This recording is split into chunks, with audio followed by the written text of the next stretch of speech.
ये है कामधेनु भारत।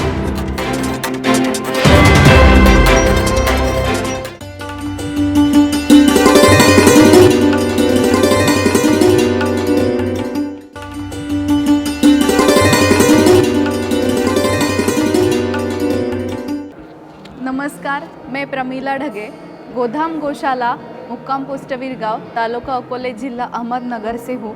यहाँ हमारी गोधाम गौशाला नाम की एक गौशाला है। गौशाला यानी कि जो भी अनाथ गौ माताएँ होती है, जिनको जहाँ रखा जाता है उस जगह को गौशाला बोलते हैं। अभी हमारे गौशाला में 120 गाय है, जो भी ये सभी गाय दूध न देने वाली और स्लॉटर हाउस से छुड़ी हुई एक गाय है।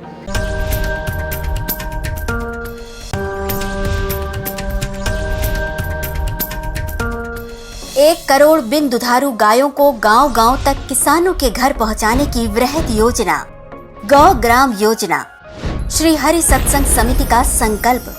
पहला चरण 12 नवंबर 2021 पश्चिम बंगाल के नकाशीपाड़ा में किसानों को गाय दी गई। दूसरा चरण 12 दिसंबर 2021 झारखंड के दुम्मा में किसानों को गाय दी गई।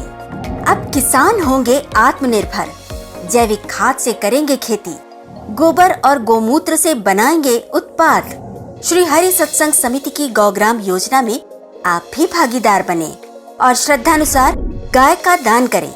एक गाय का दान रुपए 25,000। सहयोग राशि देने के लिए विवरण इस प्रकार है।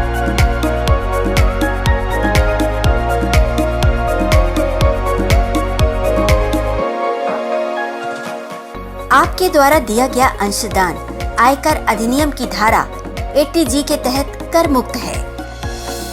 जय गौ माता। गौशाला पूरी तरह से लोगों के सहकार्य पे चलती है, लेकिन जैसे भी गाय बढ़ती है लोगों का सहकार्य कुछ कम पड़ जाता है। गाय का सभी खर्चा, जैसे कि उसका खान पान, उसका आरोग्य, उसकी दवाई, सभी लोगों के दान से पूरी नहीं हो पाती। और किसी भी गौशाला अगर दान पे चली तो वो ज़्यादा दिन टिक नहीं सकती। ये सभी हमने इस पर पूरा विचार किया, अनुभव किया और उसके बाद हमने ये सोचा अगर गौशाला आत्मनिर्भर बन जाए, अगर वो सस्टेन बन जाए तो और भी गौ माता को वो संभाल सकती है। इसलिए हमने गोबर से कुछ चीज़ें बनाई, जैसे ये धूप स्टिक है, ये गीले गोबर से बनी है। अगर जब भी हम घर में अग्निहोत्र करते हैं, अग्निहोत्र के बाद घर में जो फील आता है वैसा ही फील इस गोबर के जलाने से आता है। इस गोबर के धूप में हमने गीला गोबर, उसके साथ गौमूत्र, देसी गाय का घी, अक्षत, लोभा, नागरमोथा, चंदन और भीमसेनी कपूर भी इसमें यूज़ किया हुआ है। इसके रिजल्ट बहुत ही अच्छे हैं। एक गोमय सोप है। इस सोप में हमने गोबर का रस, गोबर, चंदन, हल्दी और दूध का भी इसमें उपयोग किया है। इससे त्वचा के जो भी डिसेस होते हैं वो सब जाते हैं और त्वचा, हमारी जो भी शरीर की त्वचा है वो अच्छी बन जाती है। विज्ञान ऐसा कहता है जब भी हम गोबर के दीपक और उसके साथ देसी गाय के गोबर के दीपक और उसके साथ देसी गाय का घी जलाते हैं तो हवा में जो भी है ऑक्सीजन की मात्रा बढ़ जाती है, उससे प्रदूषण कम हो जाता है। दीपावली के दिन प्रदूषण बहुत ज़्यादा पटाखों की वजह से प्रदूषण बढ़ जाता है, उसे कम करने के लिए हमने ये दीपक बनाए हैं। ये मंजन है। जब भी सुबह सुबह हम पेस्ट यूज़ करते हैं, पेस्ट में बहुत ज़्यादा केमिकल होता है, वो हमारे शरीर में भी जाता है। जब भी हम थूकते हैं तो वो पानी में भी जाता है। ये गोबर के गंडों का जला के हम उसकी ऐश बनाते हैं, उससे ये मंजन बनाया जाता है। इससे हमारे दांतों की, मसूड़ों की जो भी कोई भी तकलीफ़ हो वो उससे दूर हो जाती है। ये पंचगव्य उपटन है।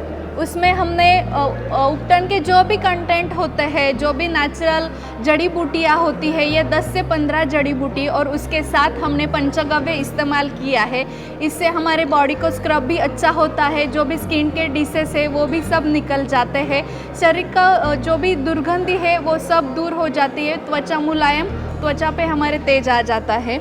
अभी दीपावली के अवसर पर हमने ऐसा गौ सेवा संच बनाया है। हमारे जैसे बहुत ही गौशालों ने ये बनाया है। हमने ये सेल किया कि लोगों के पास जाके किसी को ये बोले कि हमें डोनेशन दो, लेकिन जब भी हम लोगों को बोलते हैं कि गौ सेवा के लिए गौशाला की कोई भी चीज़ आप ले सकते हो और उसके बदले में हमें डोनेशन दे। गौशाला में 120 गाय है। लोगों का जो भी डोनेशन आता है वो 30 या 40% तक आता है, उससे ज़्यादा तो डोनेशन नहीं आता। तो 60% अभी भी हम माइनस में है। ये सब जो हम बनाते हैं, ये जो भी प्रोडक्ट है सभी हैंडमेड है, किसी के लिए मशीन नहीं यूज़ किया जाता, क्योंकि हमारी गौशाला ऐसे इलाके में है, पहाड़ी पे है, वहाँ तक आज तक बिजली नहीं है, खुद की पानी की व्यवस्था नहीं है, खुद की जगह की व्यवस्था नहीं है। ऐसी सभी परिस्थिति में हम ये बनाते हैं। हमें मुझे ऐसा लगता है कि किसी भी गौशाला को आगे जाने के लिए प्रोडक्शन बहुत ही ज़रूरी है। इसके माध्यम से मैन पावर कम है या कोई मैकेनिकल कोई ऐसा मशीन नहीं है, तो हम ज़्यादा तो नहीं बना सकते, लेकिन साल भर में ज़्यादा से ज़्यादा 2 या 3 लाख का प्रोडक्शन हम अभी सेल करते हैं। इसके माध्यम से पूरे साल भर का 25% खर्चा गौशाला का ये प्रोडक्शन उठाते हैं।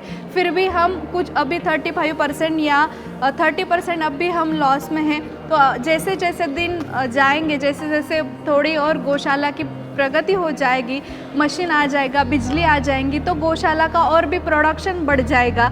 गौशाला पूरी तरह से सस्टेन होनी चाहिए, क्योंकि जब तक गौशाला सस्टेन नहीं हो सकती तब तक गाय नहीं बच सकती, क्योंकि गौशाला किसी भी आदमी या किसी भी समाज के कोई दूसरे घटक पे नहीं चल नहीं सकती, क्योंकि जगह जगह पर गौशाला है और किसी की हर कोई किसी आदमी की ऐसी मेंटालिटी हो गई है कि कोई भी गौशाला वाला सामने आ जाए ना तो इसे कुछ देना पड़ेगा। ऐसा नहीं होना चाहिए। जब भी गौशाला वाला आदमी किसी भी सामान्य व्यक्ति के सामने जाए ना तो उसे ये लगना चाहिए कि ये गाय का मुझे कुछ प्रसाद देने आया है। जब भी हम गाय को माता बोलते हैं, लेकिन आज माता के बारे में हमारे मन में जो भी विभिन्न विचार है, वो विभिन्न विचार ऐसे है कि वो हमें आगे नहीं ले सकते, कुछ पीछे खींच रहे हैं। तो मुझे सबको बताना है कि गौ माता आगे जानी चाहिए, गौ माता का प्रचार प्रसार होना चाहिए।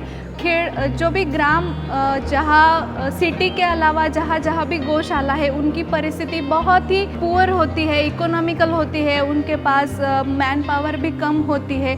कहीं भी आप जाओ, ऐसी कोई गौशाला होगी तो आप उनको ज़रूर मदद कर ला।